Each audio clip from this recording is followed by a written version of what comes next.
Good morning, cadets. We are studying the lesson The Tiger King. It is the second lesson in the supplementary reader Vistas, and this story is written by Kalki. At the beginning of this story, a question is posed to the reader. What is the general attitude of human beings towards wild animals? So, what is the general attitude of human beings towards wild animals? So, now after studying the four paths, we can reflect over this question. Because here, the king of Pratibandhpuram. So, who is the Tiger King? The Tiger King is the king of Pratibandhpuram. He is on hunting spree. He is killing the tigers indiscriminately. He has killed 99 tigers. And he feels that he is left out with only one. So here people usually fear wild animals. Why people fear wild animals? So what is the general attitude of human beings? How do they think about wild animals? First of all, they think that those are all very ferocious animals which have wild instincts. And some people usually fear because of what? Because of their ferociousness and their propensity to hurt people. So they are afraid because they may get killed by these wild animals. But in the case of some people, kill them, torture them for their gratification, for their satisfaction. They cage them, they kill them to raise money from the hides. And there are so many people who go for hunting. There are some people who recognize the importance of maintaining the ecological balance, preserving nature's beauty, and believing in the right of every creature. And these are the people they try to raise the awareness. So, general attitude, if you see, you'll find that there are a lot of people who fear wild animals because of their ferociousness. But many of these wild animals have become extinct. And there are a number of wild animals which have become endangered. And therefore, it is time now to save the tiger, to save many of these endangered species.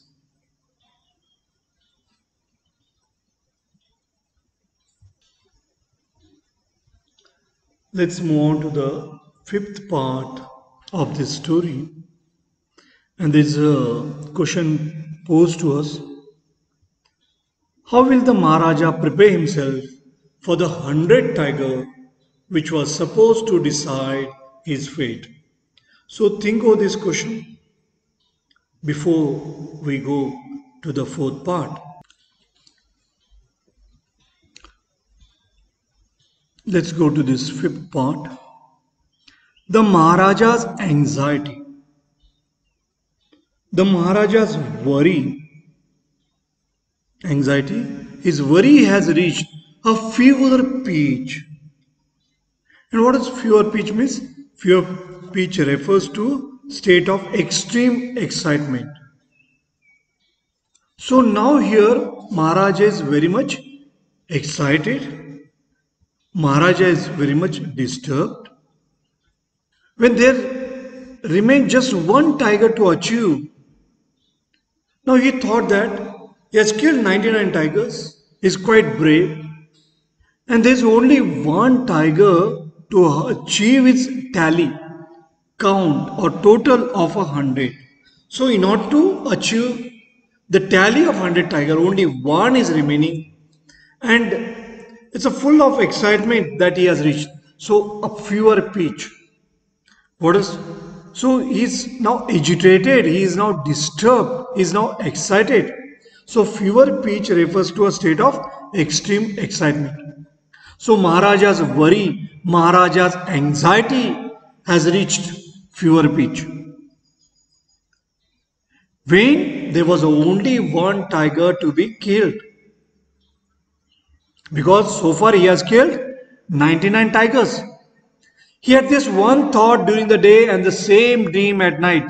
And day and night he was thinking about only this, that he has to kill only one. So his goal is of killing 100 tigers. And only one tiger was left out. So day and night he was thinking about this. How to kill the 100 tiger and get rid of the fear of the tiger that he would be killed by the tiger. By this time the tiger farms had run dry even in his father-in-law's kingdom.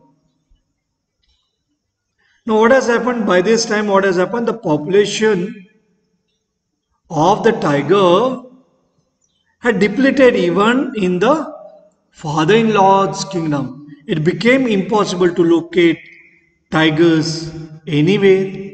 Yet only one more was needed. If he could kill just that one single beast, the Maharaja would have no fears left. So he would not be afraid of the tigers anymore.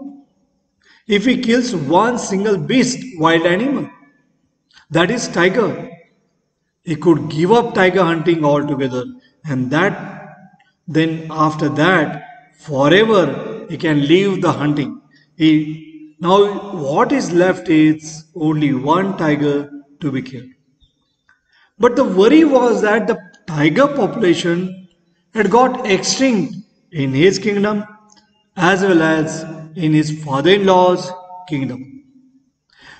Now, but he had to be extremely careful with that last tiger. The astrologer had predicted that the king has to be very much cautious, extremely careful, because he had challenged what had the late chief astrologer said. Late chief astrologer, because he is dead now. So that's why late astrologer, chief astrologer said, even after killing 99 tigers, the Maharaja should beware of the 100th. So Maharaja should be very, very careful, very much cautious when it comes to 100 tiger. True enough, the tiger was a savage beast. So he has to be very, very careful because it's a savage beast. It's a wild beast. One had to be wary of it. One has to be very careful. One has to be very cautious. Wary means what? Cautious, careful. But where was that 100 tiger to be found? Where can he find 100 tiger? It seems easier to find tiger's milk than a live tiger. So it was quite difficult to find the live tiger. Thus the Maharaja was sunk in gloom. Now he was very sad, gloom. He was very gloomy. He was very sad, gloom, sadness. But soon came the happy news, which dispelled, which removed that gloom. So what was that happy news which made him to disappear that gloom, dispel that gloom, remove that gloom? And what was that happy news? In his own state, she began to disappear frequently from a hillside village. So village which was near the hill, what has happened in that village? The sheep started disappearing. Now here when it started disappearing, that means probably The tiger was present there in the hillside. So the scarcity of the tigers had made the Tiger King very sad. And this sadness now has disappeared because of the happy news. And what was that happy news? Disappearance of the sheep in his own state. It was first ascertained, it was first assured that this was not the work of Khader Mia Sahib or Virasamy Naikar. So it is not of any human being like Khader Mia Sahib or Virasamy Naikar. Both famed, both were quite famous, both were quite popular, popularity. Both were known for their ability to swallow sheep whole. So they could swallow whole sheep. So they could eat the meat of that sheep. So they were famous for eating a lot of meat. Surely a tiger was at work. So definitely it was a tiger. When they knew that it is not the work of any human being, handiwork of any human being, then definitely it must be tiger. The villagers ran to inform the Maharaja. The Maharaja announced a 3-year exemption from all taxes for that village. So Maharaja was very happy. So what did he do? He announced, what did he announce? That 3 years exemption from taxes. And then he set out, then he started his hunt at once. The tiger was not easily found. So it was not very easy to find the tiger. It seemed as if it had wantonly hid. Wantonly means what? Deliberately. So it had wantonly hid itself in order to flout the Maharaja's will. Now here scoff of or to flout, okay, we can say even disobey. So in order to disobey the Maharaja's will, the Maharaja's wishes, what he had done, probably he had disappeared. So it was not very easy to find him. The Maharaja was equally determined. He was determined. He wanted someone to kill. He had resolved. He refused to leave the forest until the tiger was found. As the days passed, the Maharaja's fury, Maharaja's anger and obstinacy, his stubbornness. So what is obstinacy? Stubbornness. And what is adjective form of obstinacy? That is obstinate. Obstinate. Fury. Furious. Fury is what? It's a noun form. Obstinacy, that is also noun form. Furious, adjective form. Obstinate, that's adjective form. So Maharaja's fury and obstinacy increased alarmingly. To great extent, Maharaja was very furious. And at the same time he was obstinate. Yes, he was determined. And since he was very furious, what happened? Many officers lost their jobs. One day when his rage, anger was at its height, so when he was very angry, the Maharaja called the Diwan and ordered him to double the land tax forthwith. So here onwards, land tax will be doubled. Why? Because he was not able to find the 100 tiger which he wanted to kill.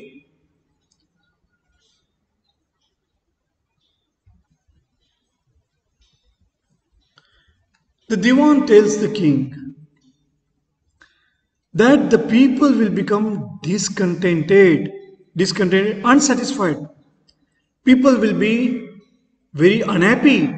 So the Diwan warns the king that people will be very unhappy if he keeps on increasing the tax.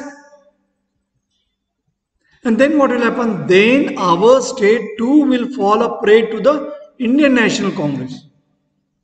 Then they will complain to whom? They will complain to the Indian National Congress. So it was a princely state. And definitely then it's the Indian National Congress which will definitely interfere there in their affair.